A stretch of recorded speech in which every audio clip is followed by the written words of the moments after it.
Vamos a continuar con las inversiones en sociedades cuando hay venta de este tipo de inversiones. Es cuando el activo enajenado sean acciones de sociedades que no cotizan en bolsa, en la Bolsa de Valores de Colombia o en una bolsa de reconocida idoneidad internacional, según lo determine la DIAN, pero hasta ahora no lo ha terminado. Se presume que el precio de enajenación no puede ser inferior al valor intrínseco incrementado en un 30%. Entonces, ¿qué es lo que pasa?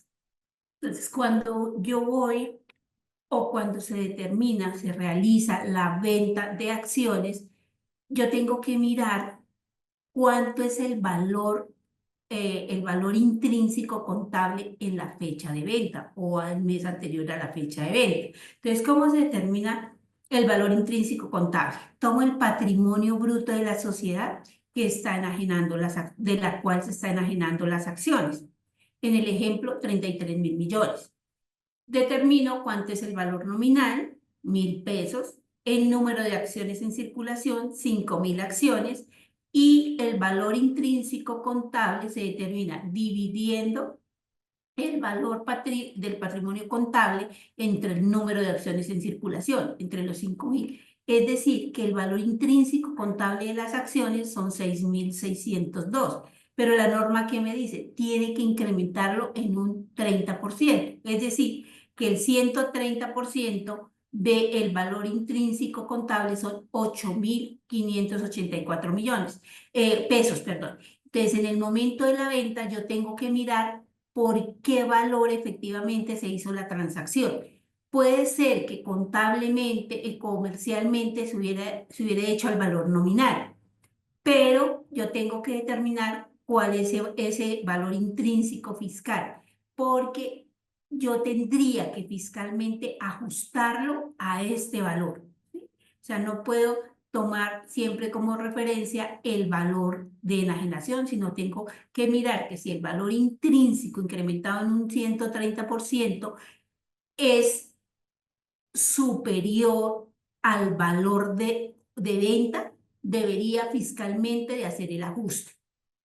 Aquí que tenemos que tener en cuenta, como ya les mencioné, esas son para acciones que no cotizan en bolsa. Cuando hay venta de acciones entre vinculados del exterior, no aplicaría esta norma. Aplicaría el estudio de precios de transferencia que tengo que hacer previamente para la enajenación de las acciones. Solamente son para sociedades donde no me aplique precios de transferencia.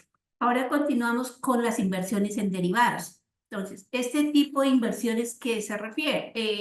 ¿A qué tipo de inversiones nos referimos? A los swap, a los forward. Este tipo de instrumentos financieros tienen un tratamiento especial. ¿Qué significa? Que los saldos registrados en las cuentas, tanto del activo como del pasivo, no constituyen patrimonio ni deuda fiscal por corresponder a contratos no liquidados. Entonces, cuando yo tengo este tipo de instrumentos financieros, de derivados, ya sean swap o forward, pues puedo tenerlos contablemente, pero fiscalmente no es patrimonio. Sería una diferencia entre lo contable y lo fiscal. Estos ingresos, costos y gastos que se deriven de estas operaciones tampoco tendrán efecto en el impuesto sobre la renta, sino hasta el momento de la enajenación o liquidación del instrumento. Lo que sí me dice la norma es que la utilidad fiscal que proviene en este tipo de negociaciones, cuando el subyacente sean acciones que coticen en bolsa, igualmente van a ser ingresos no constitutivos de renta para efectos tributarios. Eh, recordemos más bien que en la contabilidad de coberturas, las operaciones de este tipo de instrumentos se registran no en el PIG, sino en el ORI. Y fiscalmente tengo que tener en cuenta que los ingresos o los gastos que están representados en ORI no van a tener efecto fiscal sino únicamente cuando se van a reconocer en resultados o cuando se reclasifican a otras cuentas de patrimonio. Entonces, si tengo este tipo de operaciones, igualmente, como lo mencionaba Jacqueline, tengo que hacer las conciliaciones pertinentes porque debe haber diferencia entre lo contable y lo fiscal. En derechos fiduciarios. Entonces, recordemos que un derecho fiduciario es una participación en un contrato de fiducia mercantil.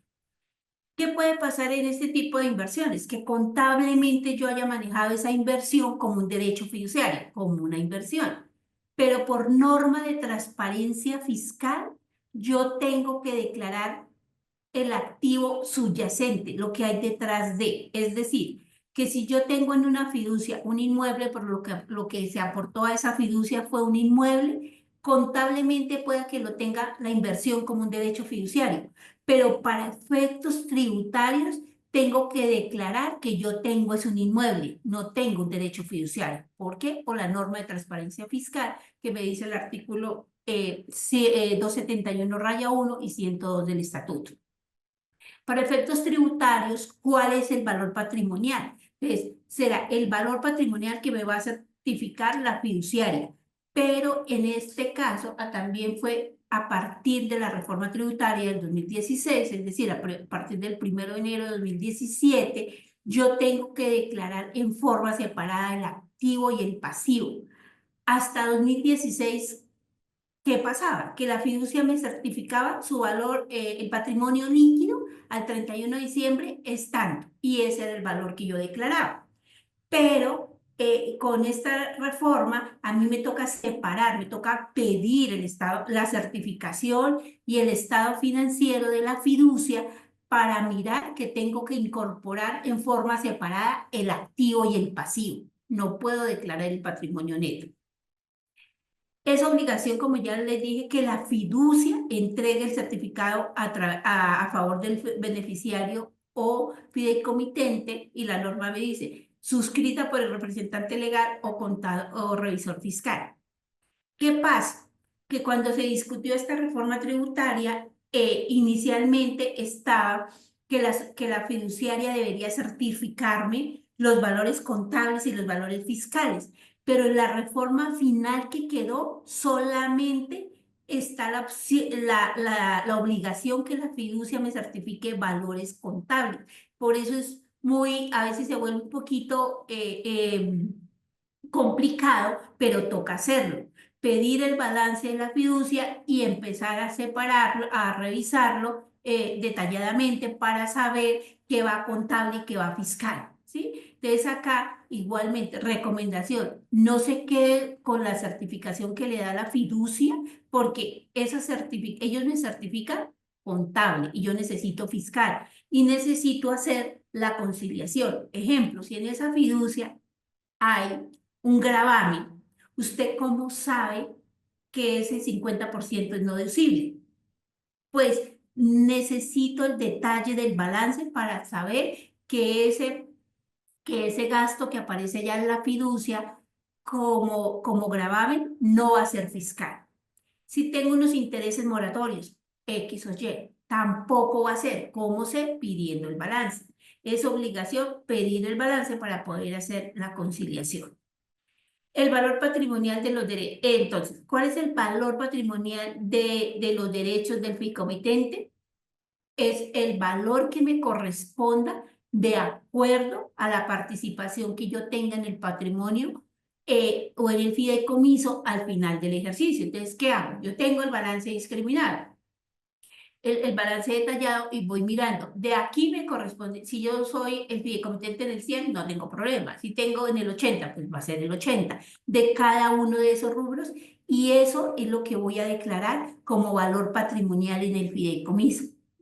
Aquí necesariamente, como dice la diapositiva, tengo que validar las diferencias entre lo contable y lo fiscal, porque aquí lo que voy a pasar es el balance de la fiducia, pero me toca pasarlo en los términos fiscales. Entonces, es importante, lo reitero, que pidan el balance de la fiducia con tiempo, porque el día que se vence la renta o el día anterior, muy seguramente la fiducia no les alcance a enviar el balance, y más si mi declaración por allá se me está cogiendo a beneficio de auditoría, imagínense el problema en el que estaría. ¿Qué me dice el artículo 102 del estatuto? Me dice, en la determinación de la renta bruta, el beneficiario deberá incluir en su declaración de renta los ingresos, costos y gastos en el mismo año grabable y en las mismas condiciones tributarias en las que estaban en el fideicomiso. Esto, principio de transparencia fiscal. También, ¿qué me dice? Que se me va a generar impuesto de ganancia ocasional cuando los bienes que yo tengo en un patrimonio autónomo se transfieran a otra persona diferente al constituyente. Te recuerden que cuando yo tengo un derecho fiduciario porque yo aporté un inmueble, el aporte a la fiducia no se considera venta, no es una venta, no es que yo vaya a cambiar, que hubiera enajenado el activo, simplemente lo pasé a una fiducia. Es por eso que me toca por transparencia declarar no el derecho fiduciario, sino el inmueble.